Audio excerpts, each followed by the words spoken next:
Each year on May 4th, students, activists, and survivors gather at Kent State University in Ohio to mark the anniversary of the day in 1970 when members of the Ohio National Guard shot and killed 4 students who were PC demonstrating against the Vietnam War.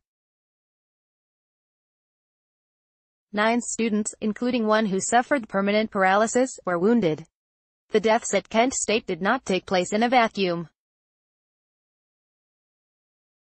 Fear, mistrust, and hatred over the war in Vietnam had been heating up the atmosphere for some time before that fateful Monday when violence erupted.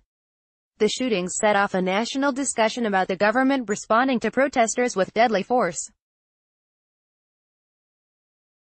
To name this day, film Kent State, which aired on NBC television as a 4-hour drama, is available as a Warner Brothers DVD.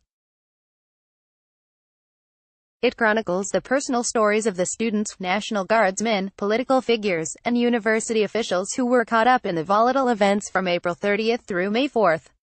Gerald Green, Holocaust, and Richard Kramer wrote the screenplay based on 2 books, Kent State by James A. Michener and the Kent State Cover-Up by Joseph Kellner and James Munves, as well as articles, research studies, and interviews.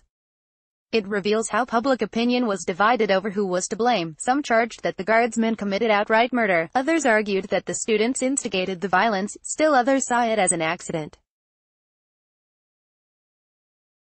To name this day, group discussions. What happened at Kent State was not an isolated incident. There have been violent clashes between authority figures and protesters throughout American history. Organize a group, among friends, classmates, members of your congregation or community group, to talk what we can learn from Kent State. Here are some discussion prompts.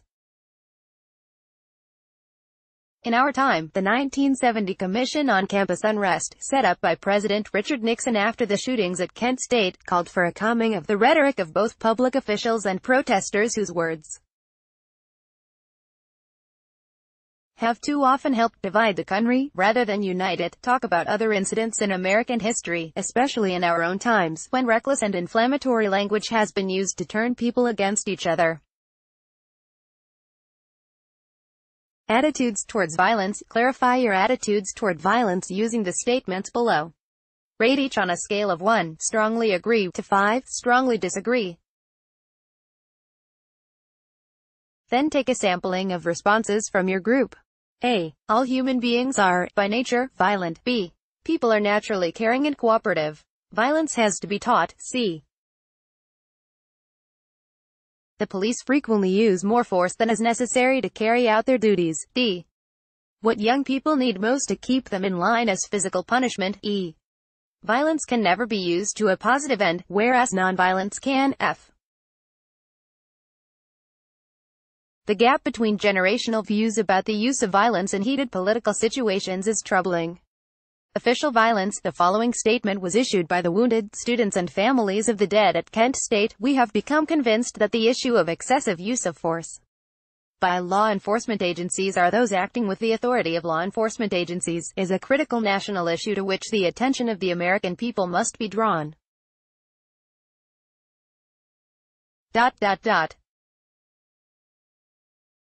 We believe the average American is little aware of the official violence which has been used across our land indiscriminately and unjustifiably. Share your reaction to this statement, both in terms of the Kent State tragedy and more recent examples of deaths due to official violence.